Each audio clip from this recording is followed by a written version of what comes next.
Olá, olá, muito bem, boa noite a todos. Já temos aí 5 minutinhos, já está dando para o pessoal acessar, né, conectar. Sejam muito bem-vindos aqui a esse encontro.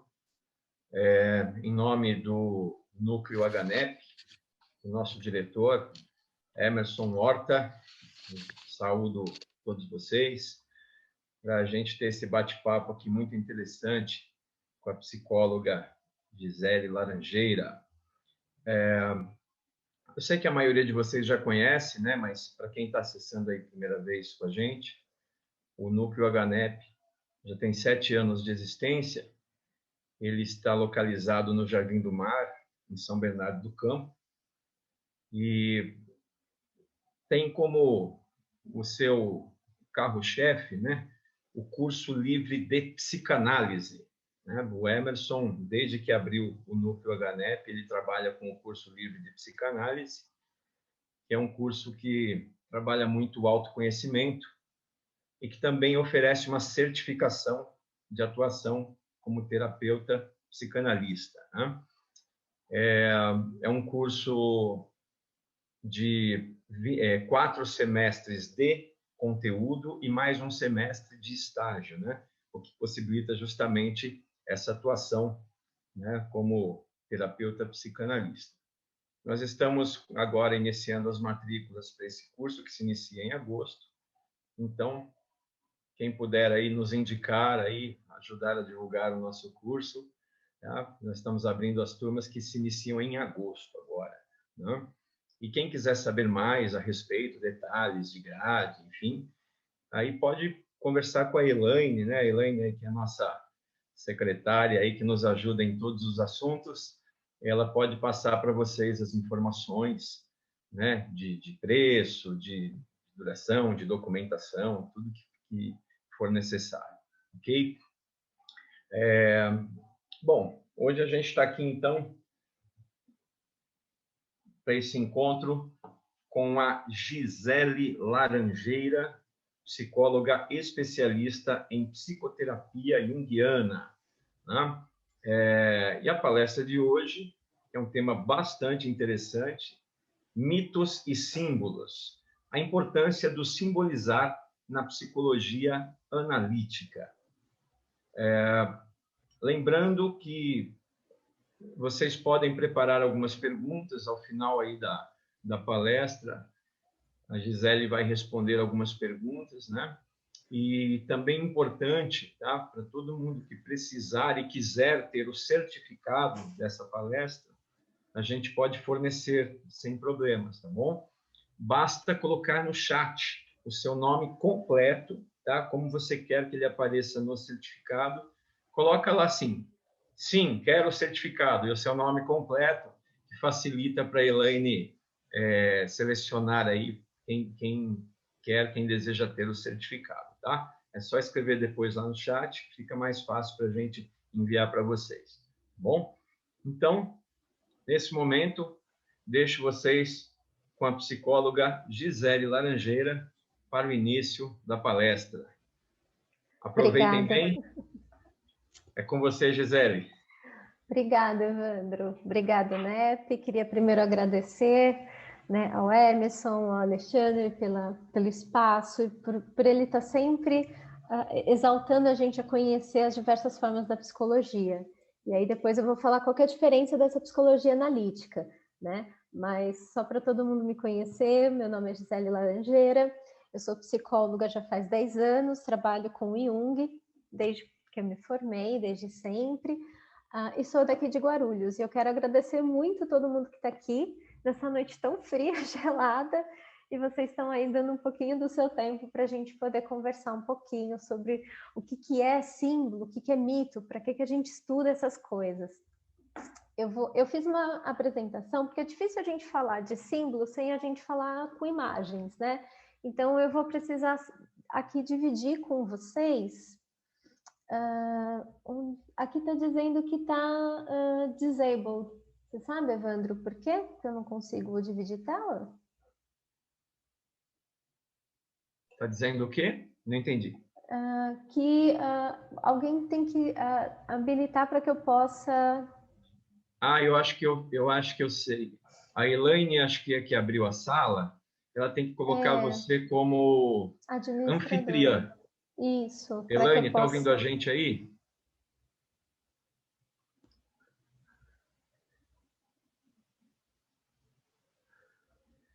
Deixa eu ver se eu falo com ela aqui no WhatsApp, então, Acho que ela já rapidinho. deve entrar e fazer isso.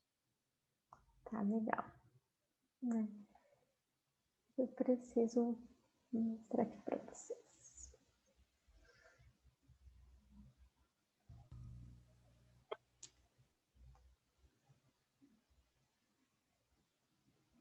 Estamos verificando. Tá.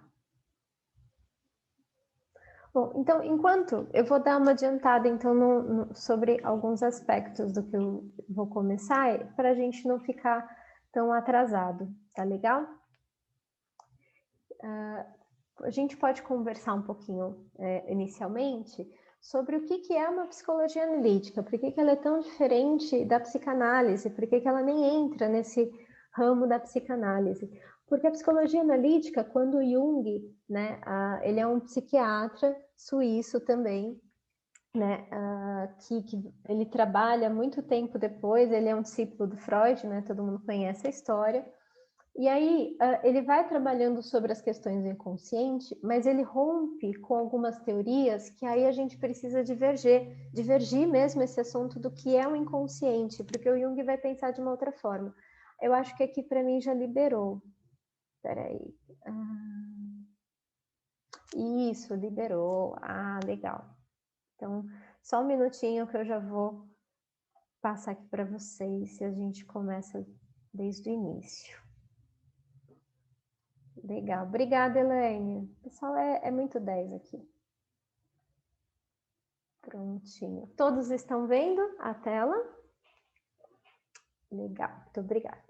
Então, eu não coloquei esse símbolo da árvore como um ovo, a gente vai falar muito desse símbolo no processo da nossa conversa de hoje, porque esse desenho é um desenho do próprio Jung, no chamado Livro Vermelho, que é um livro que ele vai traçar como que a arte e como os símbolos completamente direcionaram a psicologia analítica, tá? Então, esse daqui é o Jung.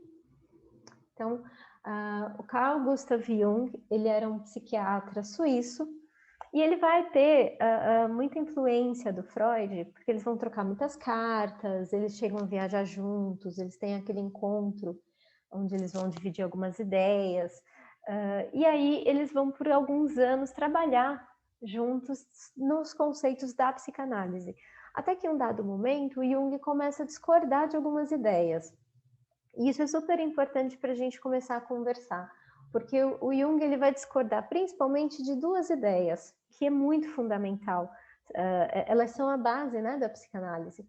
O conceito de libido, que o Jung vai tirar a questão de uma libido sexual e ele vai transformar isso só em energia psíquica com uma outra dinâmica, a questão da economia psíquica, ele vai pensar de uma outra forma, através da introversão e extroversão.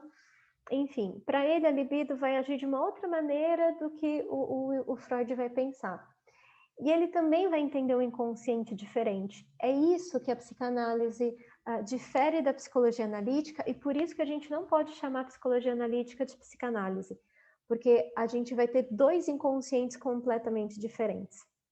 O Jung ele vai falar que o inconsciente, na verdade, é uma instância que vai ter... Vamos pensar em dois lugares. O inconsciente pessoal, que é o inconsciente que o Freud traz, mas ele vai trazer um lugar chamado de inconsciente coletivo. E é disso que a gente vai falar quando vai falar de mitos e símbolos. O que seria esse inconsciente coletivo? A gente está falando de um lugar, uma herança que a gente tem pelo simples fato de sermos humanos.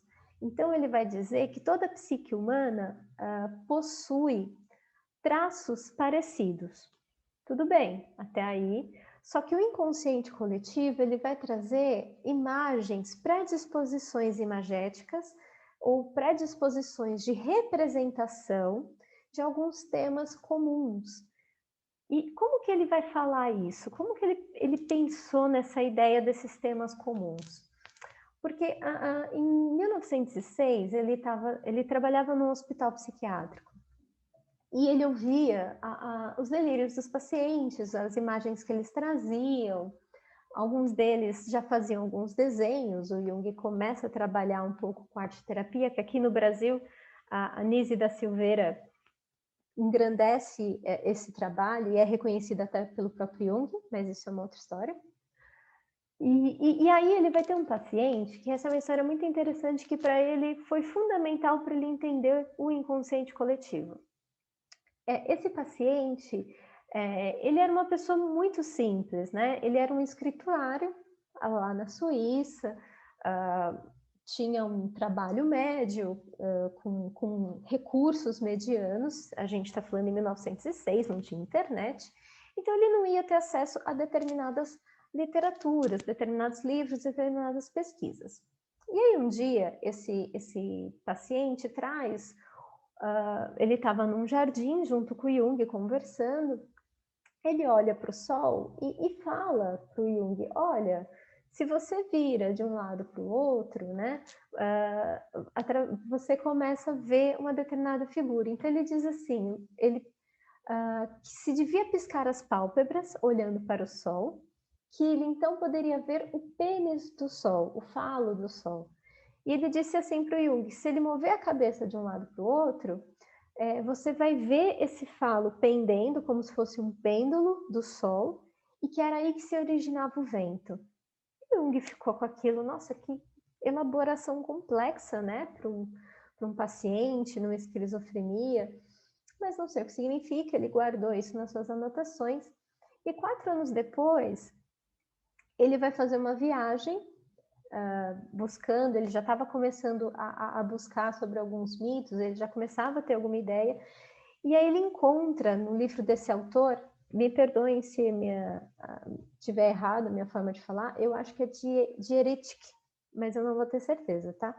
Que esse autor trazia uma liturgia do culto de Mitra. Para quem não sabe, Mitra, ele vem antes dos romanos, antes dos gregos, e ele era uma figura solar, que depois vai se transformar em Apolo, depois se transforma em Dionísio, e alguns dizem que é dessa imagem fundamental que depois chega até a Jesus Cristo, a mitologia cristã. E nesse culto de Mitra, né, desse Deus Sol, era exatamente, existe um poema dizendo, né, que quando se mirava a cabeça, quando se virava de um lado para o outro, a gente podia enxergar o pêndulo solar, o falo solar que dava origem aos ventos. E o Jung fala, era impossível aquele paciente ter acesso a essa imagem. E ele começa a fazer um estudo, ele começa a procurar quantas imagens nós temos em produções do inconsciente, né? E a gente vai falar o que são essas produções, os sonhos, as artes, os delírios, os momentos em que a gente está meditando e vê imagens na nossa cabeça. Então, são todas imagens do inconsciente. Como essas imagens são trazidas de um outro lugar que não pode ser da minha história de vida. E se não é da minha história de vida, não é pessoal. Ele é da humanidade. Ele só está comigo como uma herança de toda essa carga que eu trago por ser um ser humano. E aí é o que ele vai começar a pensar, que existe uma espécie de um inconsciente que abrange a todos nós, e que ele vai chamar de inconsciente coletivo. Então, para o Jung, o que é esse tal de inconsciente coletivo? Para ele vai ser uma fonte criativa, né? Então, criativa num sentido de que ele não recebe imagens, ele dá imagens, ele libera libido, mas dificilmente a gente manda coisas para o inconsciente coletivo. Na verdade, na teoria do Jung, o inconsciente coletivo, ele só nos traz, ele só nos manda, ele cria, mas ele não recebe nada. E nessa fonte criativa se encontram conteúdos coletivos e arcaicos. Arcaicos em que sentido? De que o tema central é o mesmo desde que o mundo é mundo, desde que o ser humano é humano. Ele só vai tendo outras roupagens, que é o que a gente vai conversar aqui hoje. E isso ele vai chamar de arquétipo, né?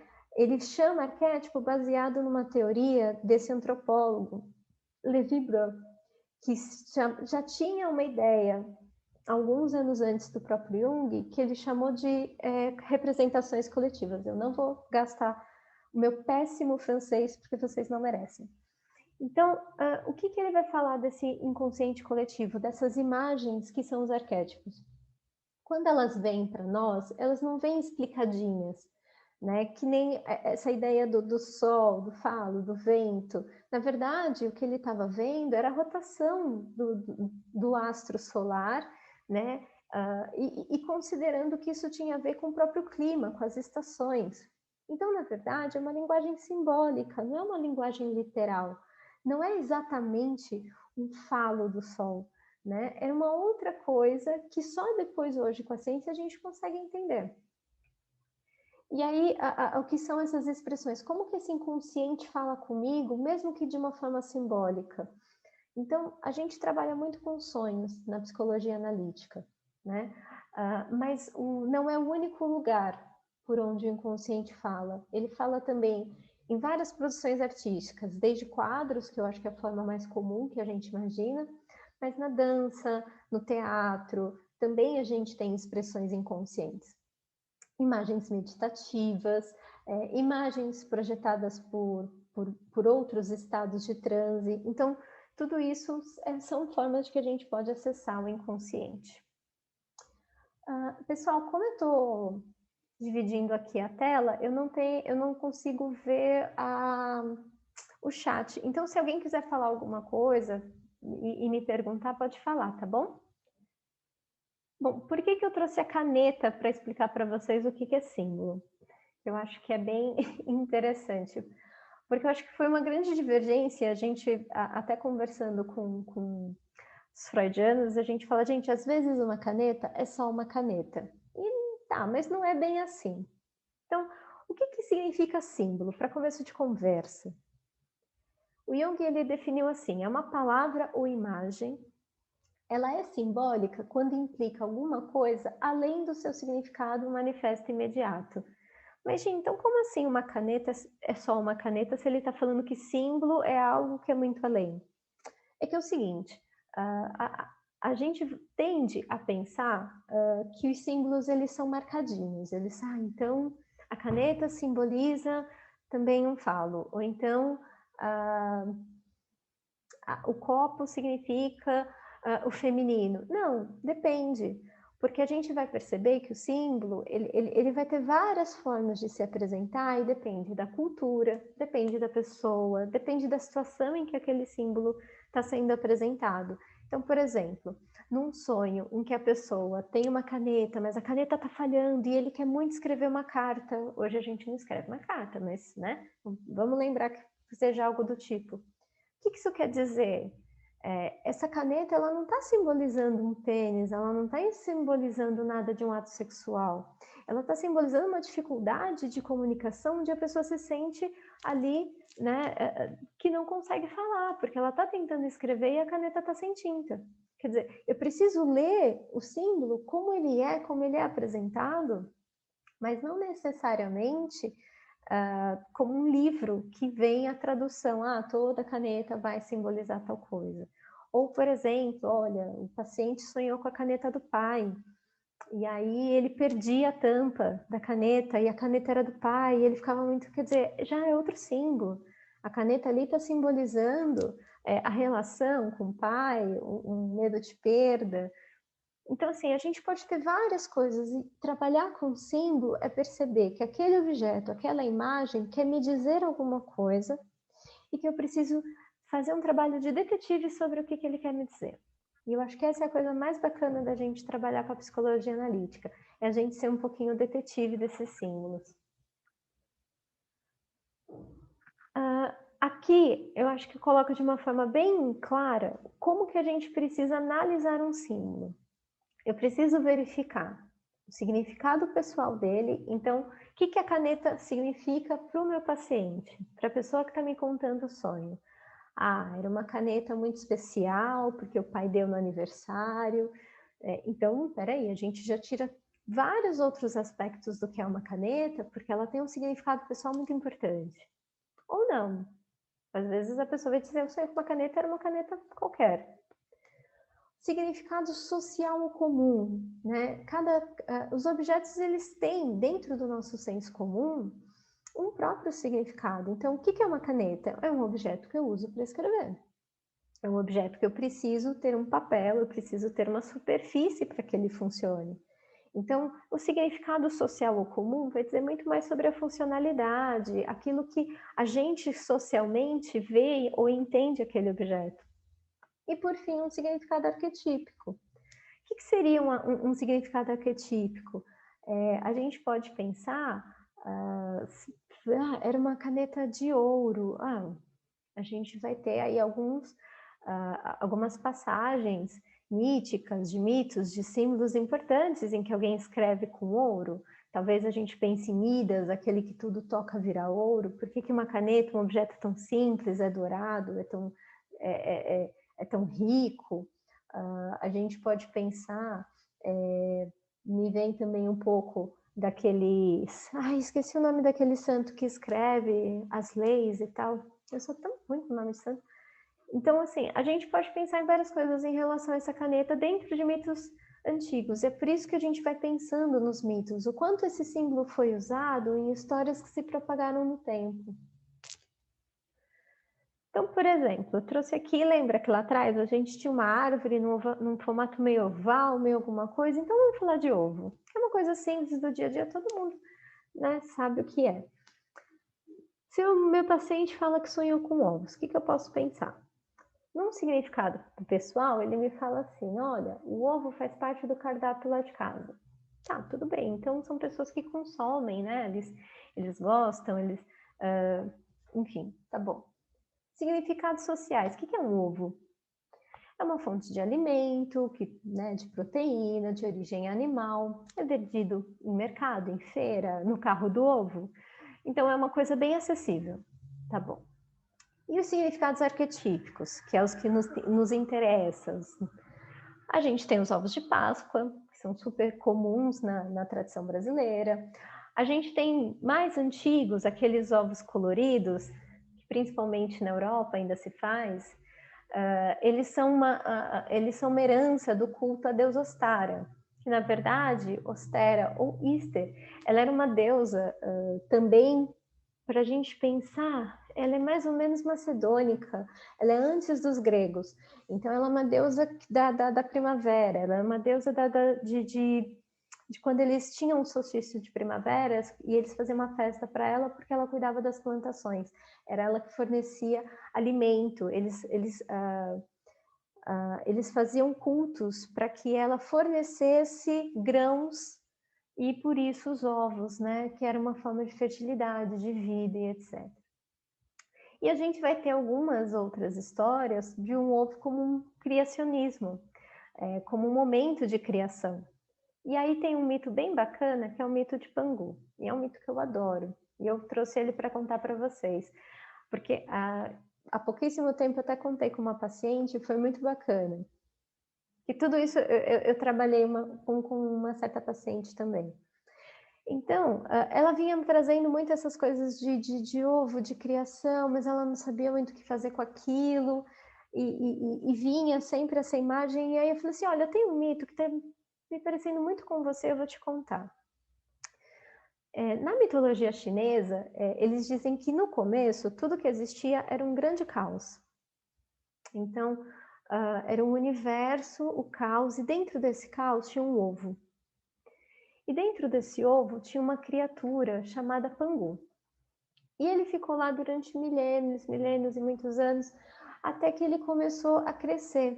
Enquanto Pangu crescia, ele foi fazendo força, e ele queria romper o ovo.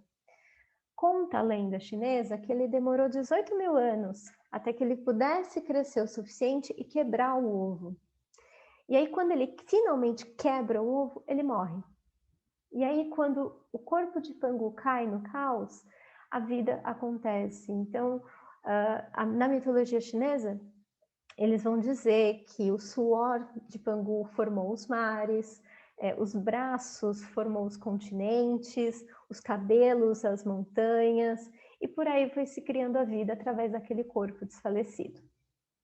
Então, esse é um mito criacionista chinês. personagem, mas bonito, legal esse mito, mas o que ele tem a ver com a sua paciente? Bom, é que às vezes quando a gente precisa sair de uma fase e começar outra, é muito doloroso. Às vezes demora, demora, demora e parece que não vai acabar mais, e quando acaba a gente está esgotado, parece que uma parte nossa morreu. E é mesmo assim. Às vezes, para a gente fazer uma transição na vida, um pedacinho de nós tem que ficar para trás, tem que morrer. E um outro pedacinho vai fazer com que as outras coisas nasçam, renasçam, brotam, floresçam, né? Como eu trago aqui essa alusão da própria borboleta, então ela tem que deixar a larva para trás, ela tem que deixar quem ela era e se tornar outra coisa.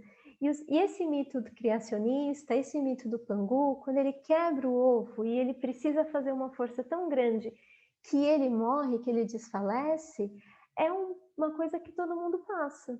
Que às vezes a gente faz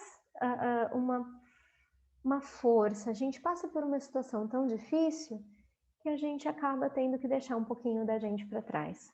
E aí é onde a vida acontece, é onde as coisas passam a nascer de novo, né? Acho que todo mundo aqui já deve ter passado por uma situação assim. Então, a gente fala que associar esse mito a uma imagem simbólica trazida pelo indivíduo, ou seja, no caso, a paciente estava trazendo em sonhos, em outras associações, muito do ovo, que parecia um símbolo muito bobo. Mas por eu ter um conhecimento mitológico, por eu conhecer essa história, quando eu trago para ela, a gente começa a perceber a potência simbólica, tanto do objeto que ela me trouxe, quanto dela mesma. Porque se ela está trazendo aquela imagem, se ela está trazendo aquele símbolo, é porque ela tem a potência de quebrar o ovo, deixar algo para trás e renascer de outra forma com uma coisa muito melhor, muito maior, muito mais adaptada ao novo momento que ela estava passando. Tudo bem até aqui? Bom, esse senhorzinho é o Campbell, Joseph Campbell. Para quem não conhece, ele é um mitólogo muito conhecido. Ele que escreveu O Caminho do Herói. E ele, acho que é uma das pessoas assim que mais conhecem sobre mitologia do nosso século. E aí tem essa frase, eu acho muito bacana, como ele define o mito. Numa entrevista que ele faz, ele diz assim, né, o jornalista pergunta para ele, mas tá, para que estuda mito? E aí ele diz assim, dizem que o que todos procuramos é um sentido para a vida. Eu não penso que seja assim, penso que o que estamos procurando é uma experiência de estar vivos. De modo que nossas experiências de vida no plano puramente físico tenham ressonância no interior do nosso ser e de nossa realidade mais íntimos, de modo que realmente sintamos o enlevo de estar vivos. É disso que se trata, afinal, e é que essas pistas nos ajudam a procurar dentro de nós mesmos. Então, Campbell acreditava que a gente conhecer mitologias, contos, histórias, na verdade, é conhecer as pistas sobre o que é a experiência de ser humano, né? Não que a gente não saiba, porque a gente é, mas sempre vai ter um momento que eu me pergunto, e agora? E aí? Como que se passa por isso? Como alguém mais passou por isso? Que é exatamente isso que eu estou sentindo? Como eu dou nome? E a gente sabe a importância do nomear. E para ele, os mitos dão uma pista de por onde a gente pode ir para começar a nomear essa situação, esses sentimentos, essas sensações. Então, os mitos, eles são uma história, eles vão ser um tema carregado de símbolos, né? Então, como por exemplo o pangu, ele vai ter o símbolo do ovo, ele tem o símbolo da força, né? Ele vai ter o símbolo do caos em volta, que é aquele momento que tudo está muito caótico, muito terrível. São vários símbolos num mito só. Isso é super normal de acontecer. Mas os mitos, eles trazem esses símbolos de uma forma mais ordenada, bem contada, para eu ter uma pista de mais ou menos aonde eu estou indo, o que está acontecendo, o que pode me ajudar nesse momento.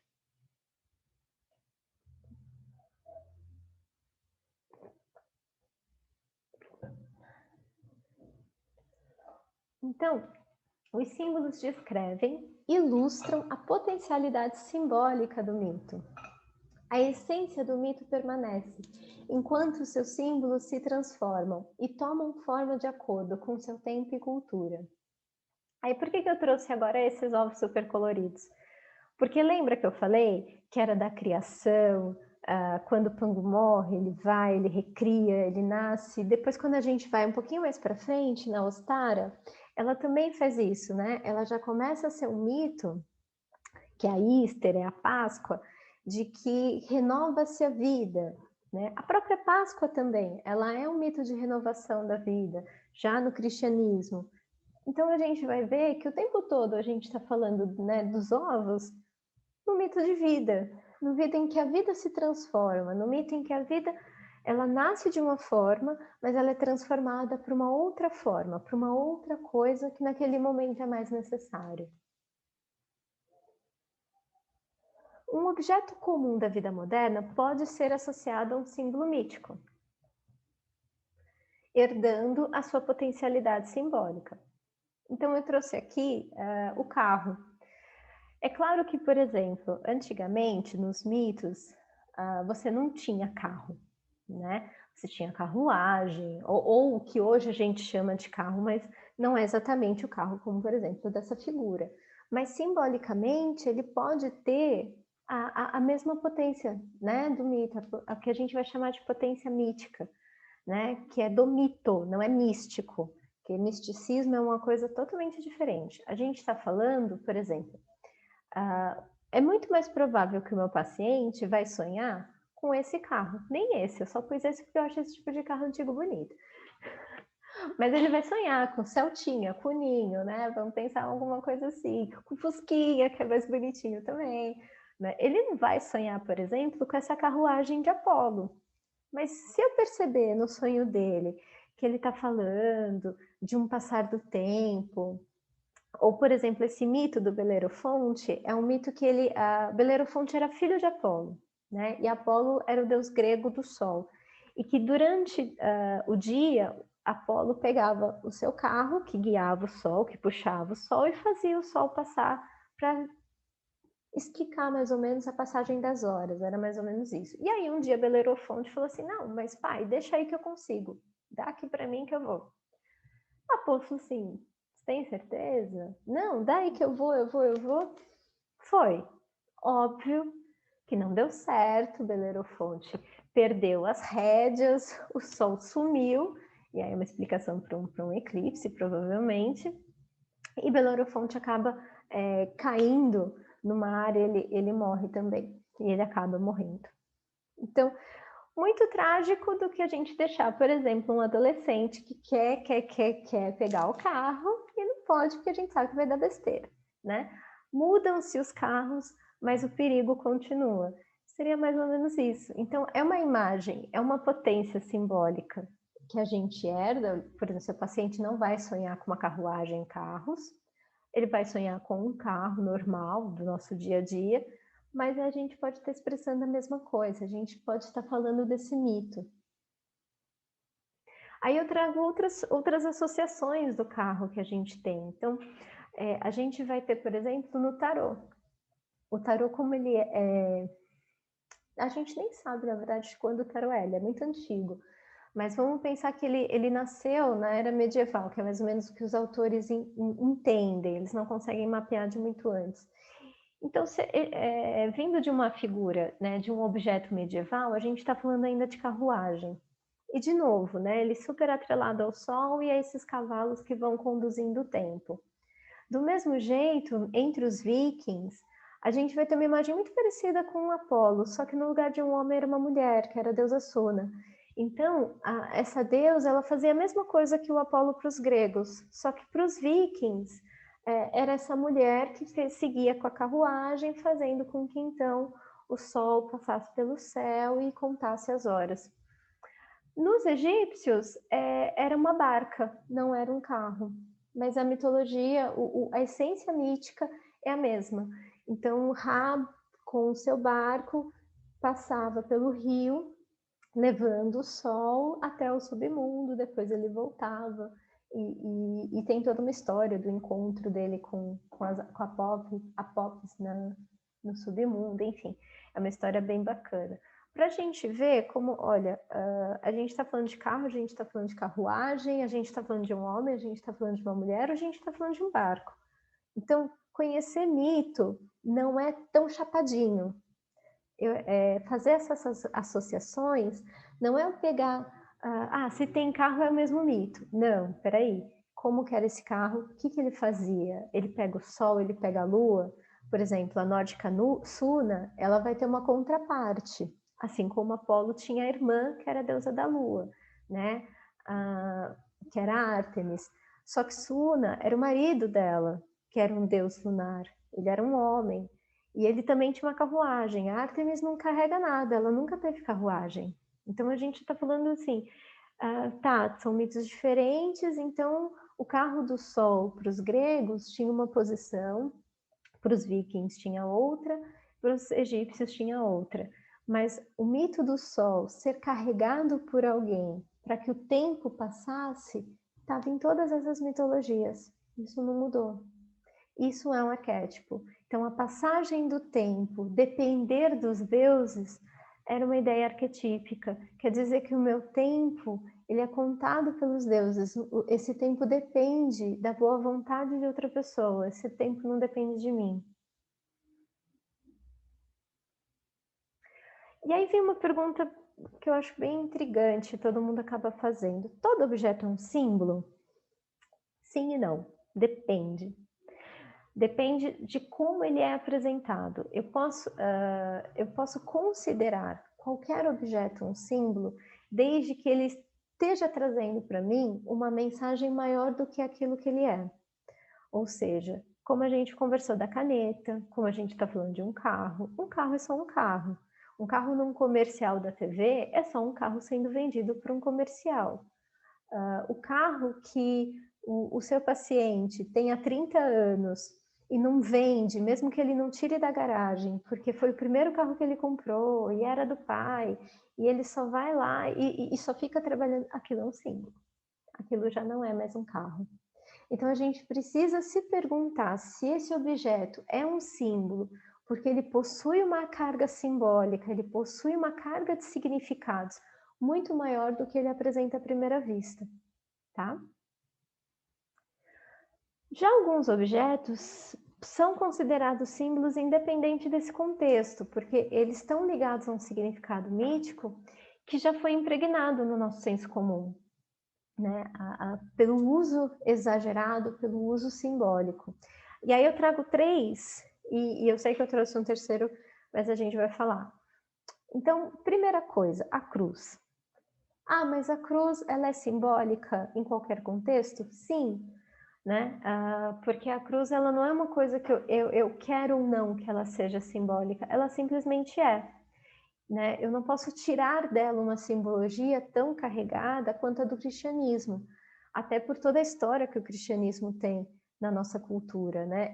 Ele não pode ser ignorado, ele foi fundamental na construção da nossa cultura, então ele está aí.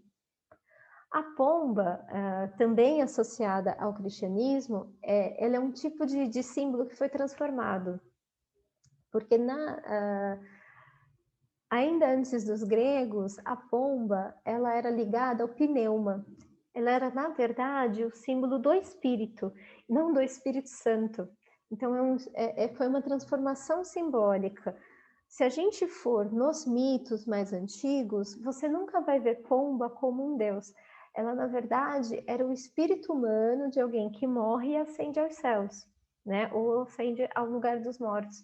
Só que no cristianismo, eles vão mudar um pouco essa simbologia e eles vão transformar a pomba no símbolo de Jesus Cristo, no símbolo da paz. Então, esse é um símbolo, um objeto que era simbólico antes, mas que a nossa cultura transformou num outro símbolo.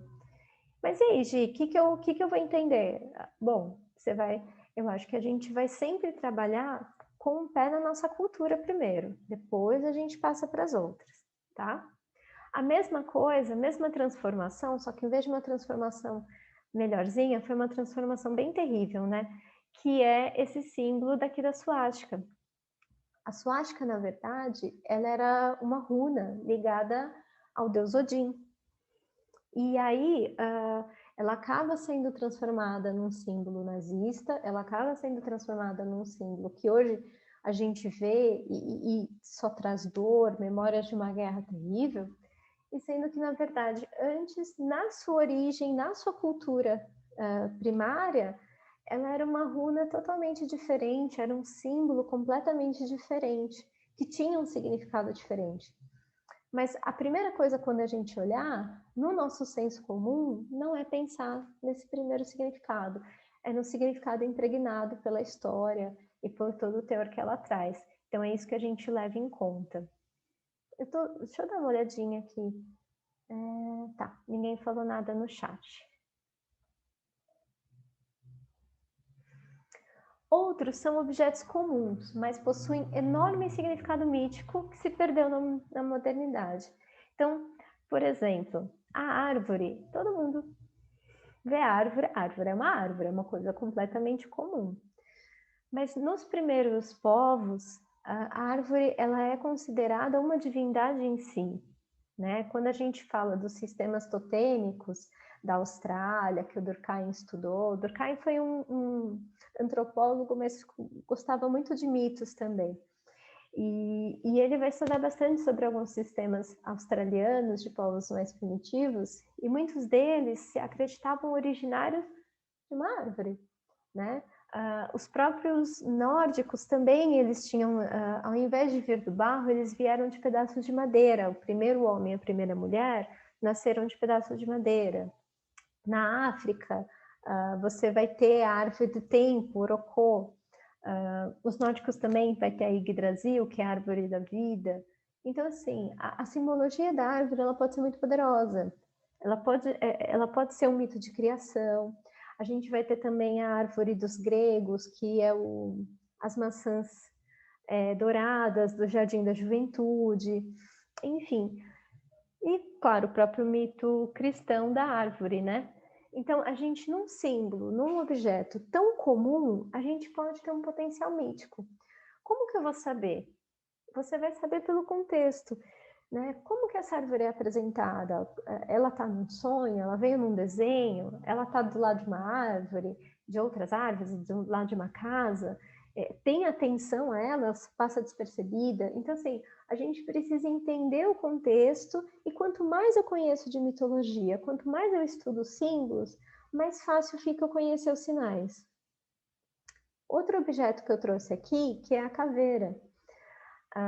Que a gente falando, né, que hoje eu acho que a gente tem uma conotação muito equivocada desse símbolo, né? É o símbolo da morte, de uma morte crua e tal. Quando, na verdade, a gente tem culturas mais antigas que não, a caveira ela era um símbolo de uma libertação, de um renascimento de novo. Quando você pega algumas sociedades antes da Grande Macedônia, ainda antes dos gregos, por exemplo, começarem a se formar em cidades-estados, você tinha algumas comunidades que estavam começando a deixar de ser nômades e estabelecer em cidades.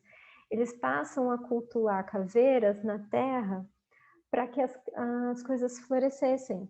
Então, eles fazem cultos da vida e da morte, de renascimento, colocando terra nas caveiras para que a plantação desse certo.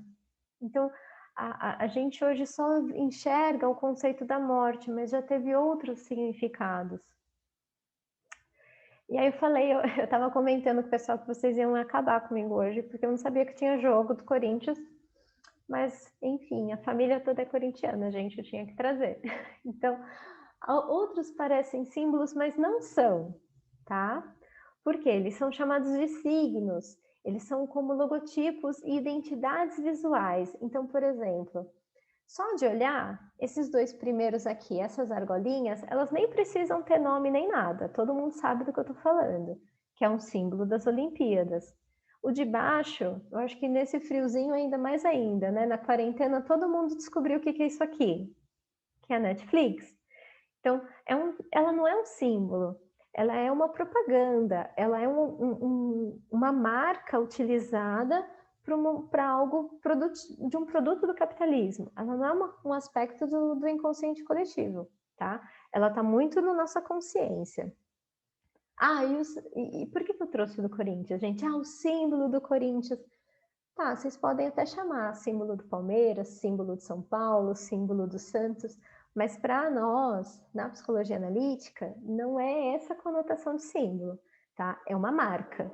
Para nós, isso aqui é o signo do Corinthians, é a marca do Corinthians, é o logotipo do Corinthians, mas não é um símbolo.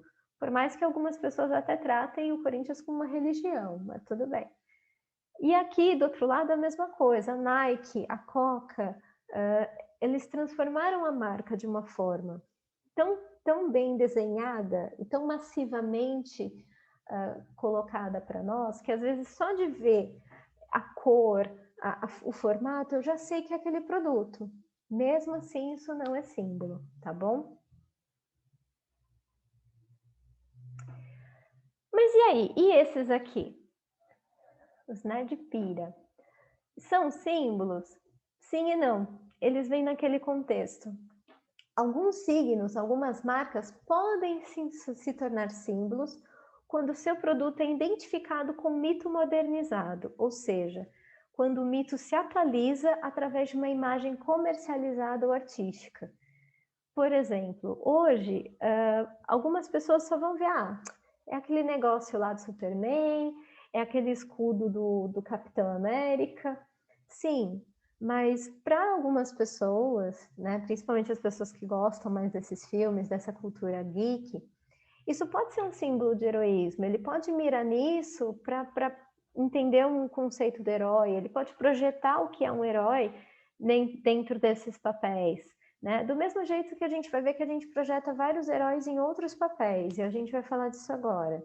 Mas a questão e aí, o símbolo do Superman é um signo, é um logotipo ou é um símbolo? Depende da pessoa.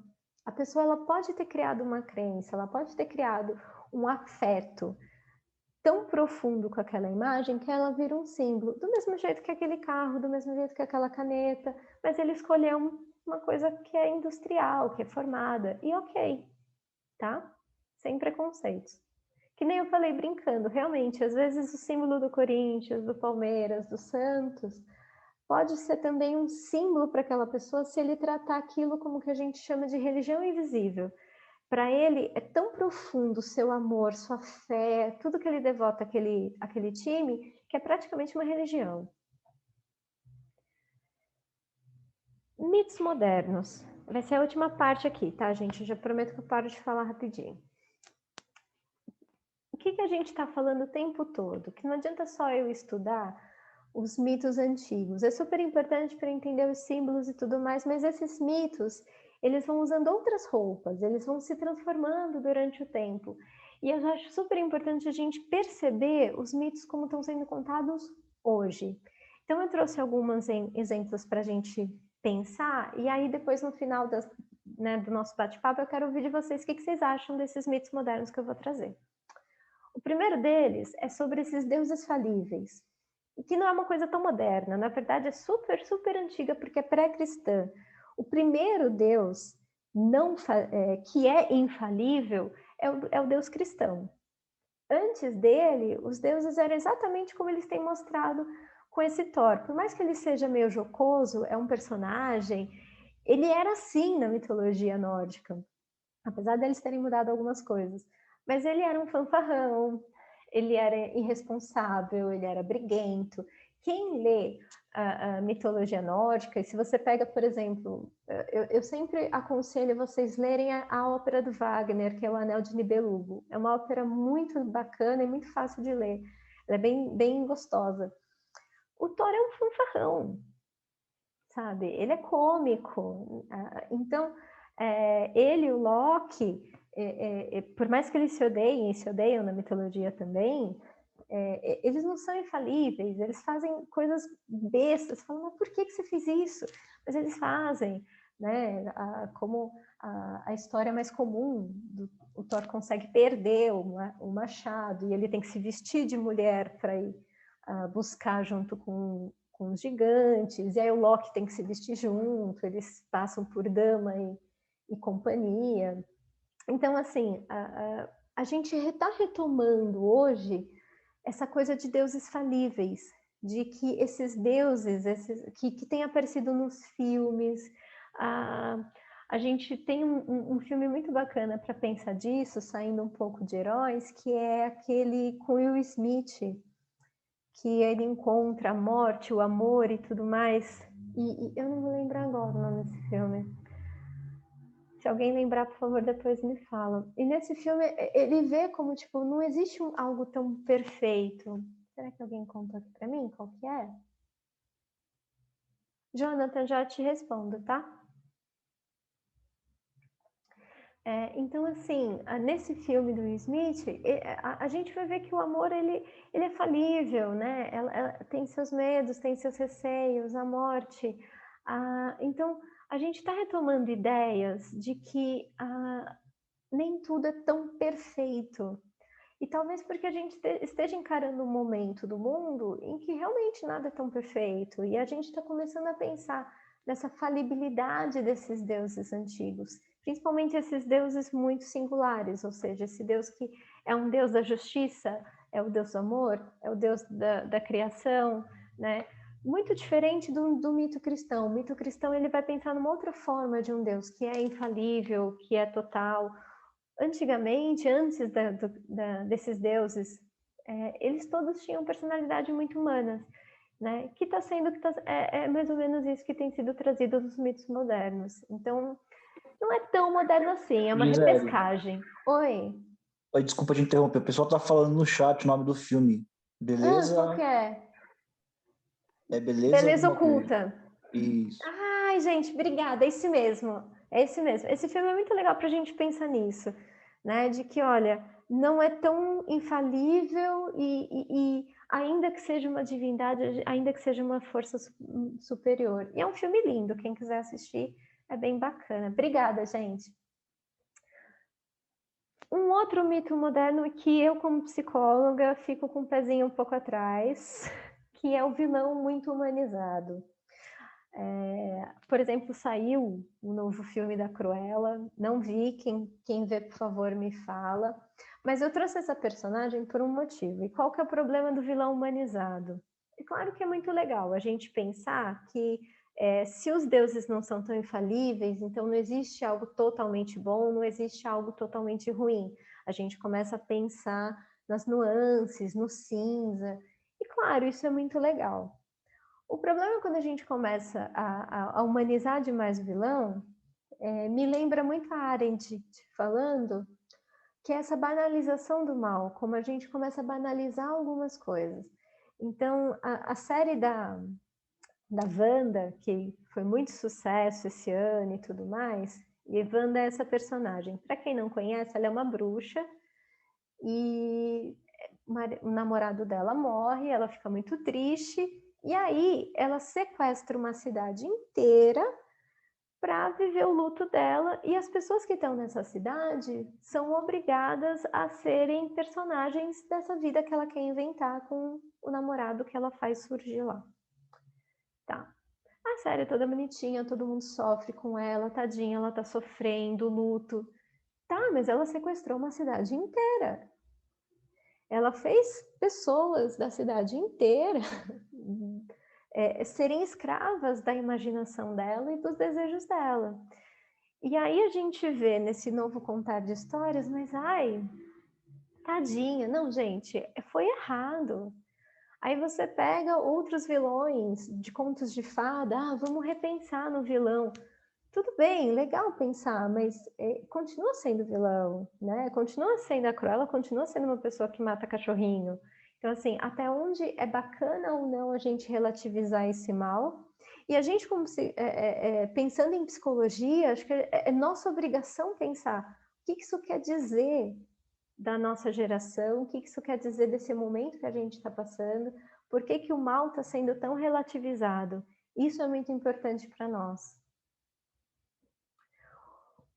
Um terceiro mito moderno que eu acho interessantíssimo não são esses super-heróis, não.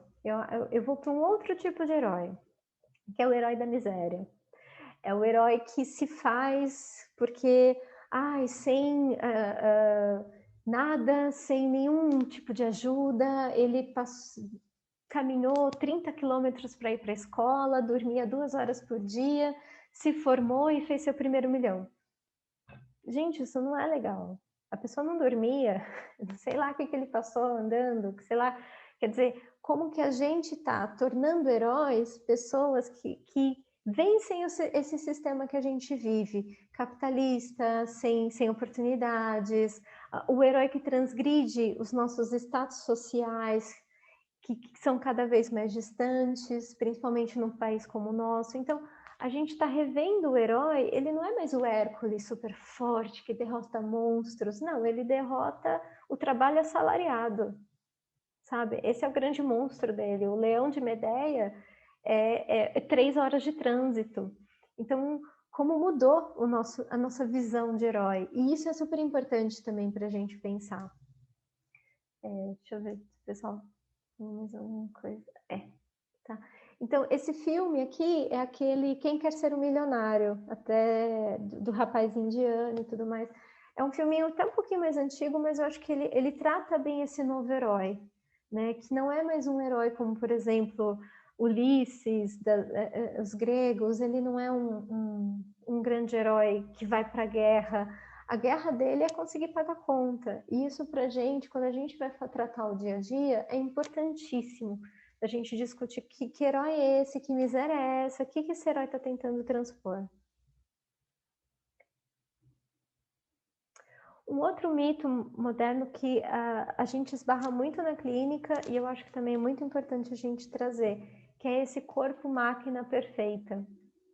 A gente agora, né, com tanta tecnologia, com avanços da medicina, com tantos estudos sobre bem-estar, a gente quer um corpo que não cansa depois de um dia de trabalho. Como assim? A gente quer um corpo que não sinta fome. Hoje mesmo, não sei quem viu, se vocês puderem ver, cientistas descobriram não, né? Criaram um imã do dente para que as pessoas não comam. É um imã que força a boca a ficar fechada, que é para você emagrecer. Então, que corpo é esse que não pode comer, tem que ser lindo, tem que ser esbelto, tem que ser muito magro, não pode cansar, não pode ter dor, não tem pavor de doença, como se ser doente não fizesse parte do ser humano. Então, a gente vai cada vez mais caminhando por uma ilusão, por um aspecto quase um caminho inverso do Pinóquio. A gente está invertendo o nosso Pinóquio. A gente quer se tornar bonecos de madeira. Não de madeira, madeira já foi. Agora a gente quer materiais melhores. Mas a gente quer cada vez um corpo que não é orgânico. Porque o que é orgânico adoece, cansa, tem dor, tem dia que está estafado, com sono, com mais fome, com menos fome, com frio que nem hoje. Então, o mito da máquina perfeita, a gente vai ver durante vários momentos, e eu acho que os contos de fadas foram perfeitos para trazer vários tópicos disso. Depois o Asimov com o Eu, Robô, é da onde eu tirei essa imagem. Asimov é um escritor russo, se eu não me engano, eu posso estar falando besteira, que escreveu o Eu, Robô e outros livros dentro desse tópico, para a gente pensar que tipo de corpo eu estou imaginando para mim, que tipo de corpo eu quero alcançar, se é que é possível que esse corpo alcance de forma orgânica e não mecânica, né? Então, é um tema que a gente vai esbarrar bastante na clínica e a gente tem que estar atento. Um mito não tão moderno assim, que eu acho que não mudou muito, é o da vida e da morte. E eu trouxe exatamente por isso. Eu não vejo muita diferença, não sei vocês, desde mitos mais antigos até os mitos mais modernos, a minha vida depende do mundo espiritual, existe toda uma influência, e a minha vida espiritual também depende da minha vida física, material. Então, a relação entre um e outro é a mesma desde que o mundo é mundo. É sempre muito constante. Todas as religiões novas, as religiões antigas, os filmes antigos, os filmes novos, todos eles trazem essa discussão de como é similar, de como existe um diálogo muito profundo entre a vida e a morte, entre o pós-vida e o vida de agora, que estão sempre conversando e um influenciando o outro. Então, eu acho que para mim não teve tantas transformações. E aí eu quero ver o que vocês acham. E por fim, acho que um mito que mudou um pouquinho é que a gente agora quer ser dono do nosso apocalipse. E eu acho isso super tão empoderado, porque não vai mais ser Deus bravo, não tem uma fúria divina, não é uma briga entre dois deuses que vai destruir o mundo. É a gente vai acabar com o mundo. A gente vai acabar com o mundo que nem os zumbis, que é sempre ou um vírus ou alguma coisa, ou então é uma explosão atômica, que vai ser uma arma nossa, que saiu do controle, problemas climáticos. Então, os mitos sobre o apocalipse, eles vão ter essa mudança. Eu deixo de ter uma conotação divina ou uma influência divina, e ela passa a ser majoritariamente humana. O apocalipse, ele é feito pelas mãos humanas. Isso é um mito que mudou bastante. Bom, chega de eu falar. Aqui eu vou deixar meus contatos para quem quiser conversar, para quem quiser mandar alguma questão depois. E agradecer vocês por terem me ouvido esse tempo todo e abrir para perguntas para a gente poder conversar. Oi, Gisele. Oi. Roberto. Eu sou um dos formandos aí da GANEP, né? Junto com o Jonathan e o Fábio, que eu sei que estão assistindo aí, a gente tem conversado bastante, a gente gosta de conversar, inclusive, a gente formou um grupo, assim, até para conversar, né?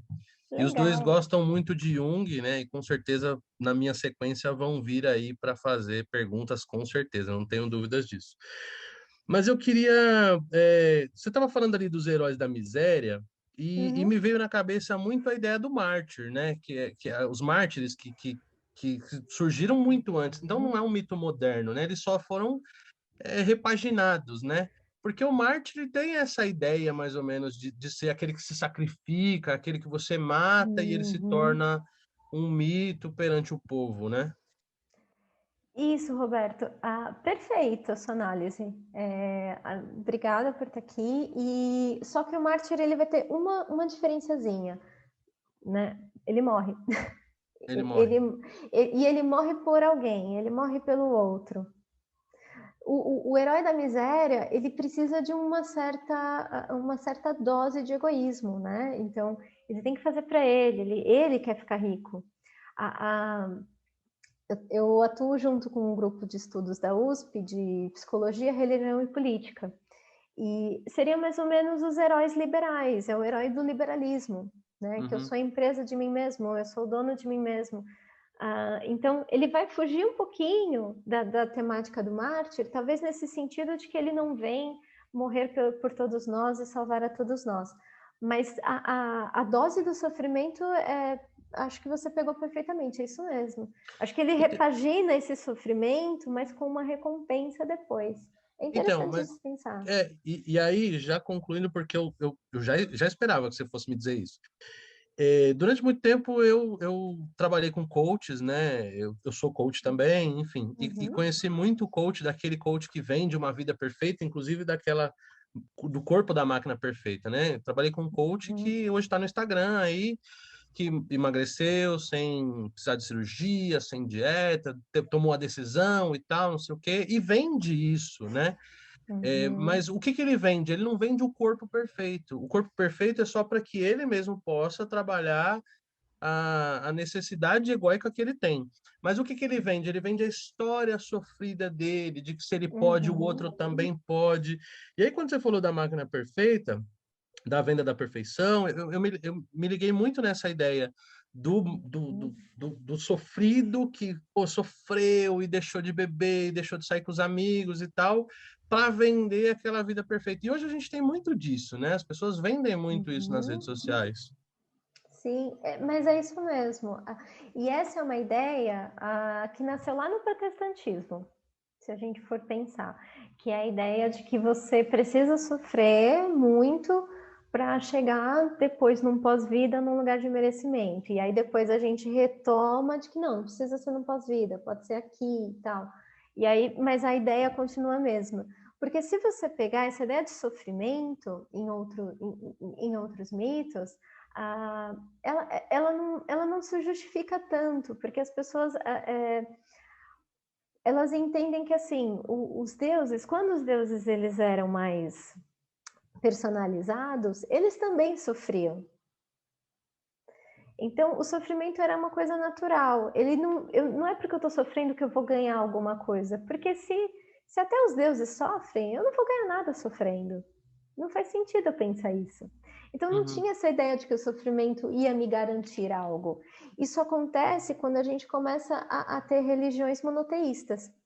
Que aí sim, um grande Deus infalível, você está sofrendo porque faz parte Porque da Deus ordem quis dele. assim, né? Exato. Então, a gente vai tendo essas modificações míticas. E é muito interessante você pensar como isso vai se construindo e se modificando. E o estudo das mitologias é exatamente esse. É eu perceber pequenos traços que vão se mantendo e os que vão mudando. Por que se manteve e por que se mudou? Isso que é importante para a gente pensar. Entendi. E aí, para finalizar, e eu juro que eu não falo mais, tá bom? Prometo. Imagina. Quando você estava falando da questão dos heróis, e eu sou um aficionado por heróis, os meus amigos sabem, eu tenho várias tatuagens, enfim, adoro Thor, enfim. A popularização do anti-herói, ela trouxe essa ideia de que eu podia ter um vilão que tivesse bons propósitos, né? E aí eu vou linkar com um trabalho que nós fizemos, inclusive, sobre a perversão, né? Do porquê que nós, seres humanos, somos tão apaixonados pelos perversos no cinema. Por exemplo, Hannibal Lecter, Coringa, enfim. Justamente porque tem essa ideia de que ele faz algo que eu gostaria muito de fazer e não posso fazer por causa das regras que eu sou compelido a seguir, e ele não. E a ideia do anti-herói e dos heróis, por exemplo, hoje, da banalização do mal, é que você se apaixona pela ideia de poder, sei lá, matar alguém que você não gosta, como ele faz, mas mesmo assim ter um propósito bacana, ou seja, validar as porções más que tem no outro, mas ainda assim cumprir regras, né? A Ana Laura até falou que ela assistiu Cruella e que para ela foi uma justificativa da maldade, né, Ana Laura? Isso que você está me falando. E é isso, mas traz aspectos muito interessantes, porque quando eu banalizo a ação desse malfeitor, desse anti-herói, porque ele teve um bom motivo, é onde eu começo a validar a violência. Né? A partir do momento que teve um bom motivo, mas ele fez isso em prol de alguma coisa, primeiro que isso conversa com aquilo que o Jung vai chamar de sombra, que é o meu aspectos sombrios que eu não quero aceitar que estão ali, mas estão. E aí, se eu tenho alguém que evidencia isso para mim, e eu posso dizer que eu gosto dele, mas que eu não faria, porque eu não sou vilã, eu me sinto um pouquinho mais, ao mesmo tempo que identificada, aliviada da minha própria maldade. Né? Então, é uma coisa que a gente estuda muito tempo e eu acho super bacana, deve ter sido um trabalho bem legal, parabéns. Obrigado e obrigado pela palestra, Gisele. Obrigada a você. O Jonathan fez assim, podemos pensar que a psicologia analítica tem divergências substanciais da psicanálise por conta das bases de epistemologia que foram usadas por Jung. Jung estudou muito sobre filosofias e conhecimentos orientais, sim, além de dominar a cultura ocidental. Isso não seria uma causa? Não, acho que não, Jonathan, porque a divisão veio antes. O Jung ele vai se aprofundar na cultura oriental depois que ele já rompeu com Freud. Isso não são contemporâneos, esse aprofundamento, tá? Por isso que eu não diria que isso tenha tem a base. Mais alguém quer perguntar alguma coisa? Evandro, como é que está nosso tempo? Não, sem problema. Se tiver pergunta, pode fazer pelo chat. Se alguém quiser abrir o áudio para fazer também, não tem problema. Isso. Lembrando que a Gisele é professora aqui do nosso curso, né? Justamente da parte de Jung. A nova professora de Jung, então, né? Quem tiver aí cursando com a gente vai ter também a Gisele Laranjeira como professora. Um prazer para a gente. Ô, Gisele, boa noite. É Fábio que fala aqui. Oi, Fábio. Ô, Gisele, tudo bem? Tudo, e você? Bom também. Eu sou o Fábio que o Roberto falou que gosta de Jung. Nós somos todos mesmos aí, viu? Ele só falou que ia perguntar e não podia deixar ele na mão. Ele falou, Fábio vai perguntar, ele não pergunta, aí eu deixo meu amigo na mão. Ô, Gisele, com relação ao que você falou dos mitos modernos, corpo-máquina perfeita, né? Que é a busca da perfeição do corpo, tudo mais, que isso é um mito moderno. E os alquimistas, que eles buscavam o elixir da longa vida, que era para curar todo o corpo e ficar todo mundo feliz para sempre. Não está relacionado a isso? E é uma coisa antiga? Tá. O Jung ele vai enxergar a alquimia de uma forma simbólica. O Jung não acreditava que os alquimistas estavam realmente procurando um elixir da vida. Ele vai dizer que era uma linguagem simbólica para um aperfeiçoamento do espírito. Mas, tirando essa ideia do Jung, se a gente fosse pensar ao pé da letra, o elixir da vida ele era muito mais uma questão de imortalidade do que um corpo sem doenças. Na verdade, se o corpo é imortal, pode ter doença, pode ter o que for, e ele vai se manter. Então, é diferente de um corpo-máquina, em que eu quero um corpo que ele vai me dar um potencial máximo. Porque acho que ali no Elixir da Vida, eu não estava esperando um corpo mais forte, que pulasse mais alto, quase como um super corpo. Eu acho que hoje, quando a gente tem essa conotação de máquina, a gente quer uma super ultra máquina. Eu não quero esse corpo que eu tenho, né? Eu quero um corpo, então, que seja mais forte, que corra mais, que aguente mais peso, que não se canse. E do pouco que eu li dos alquimistas, não era essa a ideia. Eles tinham uma ideia mesmo de vencer a morte. O problema deles era uma questão da morte e vida. Por isso que eu separo. Mas é uma opinião pessoal, tá? Não é uma opinião de todos os mitólogos. Mas eu pessoalmente separaria. E o ciborgue? O ciborgue está aí também. O ciborgue é antigo. Ciborgues. O homem de 6 milhões de dólares. Não, sim. Eu digo moderno no sentido de modernidade. Não de mitos, por exemplo, pré-gregos. Né? Eu estou falando de modernidade. O ciborgue é exatamente isso. Né? E é o que a gente às vezes acaba buscando. Quando a gente vai atrás de tantas cirurgias para o corpo ficar perfeito, eu estou quase me tornando metade humana, metade plástico, botox, várias outras coisas. Boa, obrigado, parabéns pela palestra aí, foi muito boa. Obrigada a você. Mais alguém quer perguntar alguma coisa, gente? Não? Gisele. Oi, Ana. Compartilhei aqui sobre a Cruella, né? Sim. E aí, você gostou do filme? Então, muito bom. A produção muito boa, assim. Vou tentar compartilhar um pouco sem dar spoilers, né? Que é um pouco... Eu não consegui ver ainda, mas me conta. Sim. Mas vai falar, você falando, né? Quando você deu o exemplo, automaticamente eu fui ligando aos aspectos do filme, né?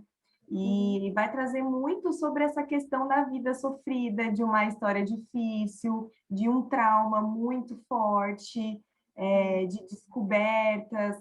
Então, vai trazer muito essa questão que você falou sobre esse vilão humanizado, né? Sobre essa história difícil. E o filme traz isso mesmo como uma justificativa da sua maldade. E, inclusive, essa história é revertida, né? A história do matar os cachorros para o casaco é revertida no filme. Então, é bem interessante, assim, e é totalmente esse cenário que você trouxe. Eu achei bem interessante esse aspecto, mesmo sem ter assistido, eu acho que já é bem previsível que né, quando esses filmes retornam, quando esses personagens retornam, é sempre para dar uma justificada nessas histórias, né? Então, é bem interessante, tem aspectos muito legais, inclusive de dupla personalidade. Então, é super interessante. Nossa, legal, Ana Laura. Eu não assisti ainda e eu acho que, assim, é legal a gente pensar. Eu acho que, por um lado, é bacana e a gente pensa, poxa, toda a maldade, na verdade, vem de algum lugar, né? Isso é interessante. Eu fico preocupada com o risco da gente ensinar, talvez, não só para as crianças, mas para as crianças adultas também, de que não existe mal, e existe, né? Tem pessoas que são cruéis, então, o fato de ter passado por um trauma, o fato de ter passado por algumas coisas, não pode justificar manter um padrão de violência, manter uma doença, né? E eu acho que isso é importante a gente sempre... eu acho que é o nosso papel aqui, a gente está estudando para isso, para a gente pensar nas pessoas numa forma sadia, e isso nunca é saudável. Mas que legal, assim, eu tô louca para ver o filme porque parece que ele é bem bonito, mas eu confesso que me preocupa um pouco essa banalização da violência. Como se fosse bem reforçador, assim, como se a história fosse... se a história dela reforçasse o fato de ser cruel, né? Que é o próprio nome. Então, ela tem essas duas personalidades, a personalidade boa e a personalidade ruim, e que ela tem o poder de usar essas duas personalidades no momento que ela quiser, até que ela se torna, de fato, somente a Cruella, né? Então, esses legal aspectos são bem interessantes para esse tema que você trouxe. Legal, obrigada mesmo. É legal a gente trazer como esses filmes, essas coisas, também são mitologia, porque se a gente for pensar, a mitologia de 2021 não vai ser contos em volta da fogueira, gente. Não é mais assim. A nossa mitologia, quando daqui a 100, 200 anos, vão ser essas produções cinematográficas, as nossas novelas. Isso é a nossa mitologia. Então, estudar a mitologia também está muito atento a essa comunicação que a gente está vendo, principalmente em filmes, séries, etc. Por isso que é tão importante a gente também conversar sobre isso com os pacientes, tá? Alguém falou alguma coisa aqui no chat? Obrigada, Gisele. Imagina. A Paola perguntou o mito do carro solar. Você traria um pouco mais nos aspectos da vida. Está relacionado à correria? Não reconhecer o tempo que passa e não volta? Paola, perfeito. O carro ele é muito abrangente, né? O carro solar, porque o tempo ele pode ter várias manifestações. Mas a gente está sempre falando de aspectos muito velozes, correr, buscar. Como a gente está falando de sol, a gente está falando de uma coisa que você vai correr e não alcançar, né? E aí eu acho que não reconhecer esse tempo, essa passagem de tempo, talvez com outros objetos a gente possa perceber isso, né? Alguns pode ser só um tempo que eu tô buscando ter, eu tô querendo ter, mas eu acho que você fez uma análise muito bacana para o mito do carro solar. É bem isso mesmo. Legal, viu? A Marli perguntou, e o caso Lázaro? Ah, meu Deus! Difícil pensar. Sim, a gente está falando de um vilão, né? E, lógico, teve que ser perseguido, teve que ser morto, mas a gente comemorar a morte dele também é algo que a gente pensa, bom, e aí? É legal a gente comemorar a morte mesmo que seja de um vilão? Acho que é uma discussão filosófica muito profunda que a gente pode fazer aí. Então, acho que seria isso, Marli. Mais alguma questão?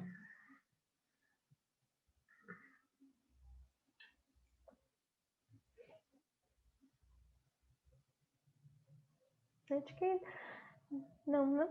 Acho que não. Não. Gente, muito mega obrigada por todos que estão aqui, ficaram aqui até o final, pelas perguntas super ricas. Espero ter trazido um pouquinho dessa área que me encanta, que eu adoro. E muito obrigada de novo por estarem aqui, pela oportunidade. Obrigada, Evandro.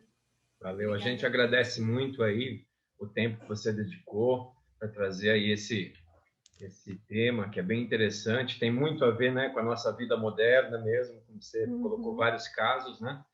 E A gente agradece bastante a presença de todos também.